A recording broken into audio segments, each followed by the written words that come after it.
புகாரி முஸ்லீம்ல ஒரு ஹதீஸ் வருது. பெருமானார் அவர்கள் சொல்லுவார்கள், மன் அசாபஹு ஹம்முன் அவ் கம்முன் அவ் சகமுன் அவ் ஷித்தத்துன். ஒரு மனுஷனுக்கு 4 நிலைமைகள் இருக்கலாம். ஒண்ணு, கவலையில் இருக்கலாம். கம் அப்படின்னு சொன்னா கவலை, கடந்த கால அந்த வேதனைகள் வருத்தங்கள் இருக்கலாம்.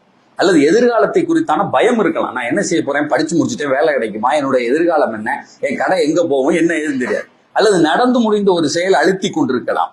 3வது, இதை 2ஐயும் விட்டுட்டு நோயிலே இருக்கலாம். சக்கம் அப்படின்னு சொன்னா நோயிலே இருக்கலாம். 4வது சித்தா, சில நேரத்துல எதுலையாவது போய் வலுவா மாட்டி, அல்லது இவர் மாட்டாட்டியும் அந்த சூழலை இவரை மாட்டி விடலாம்.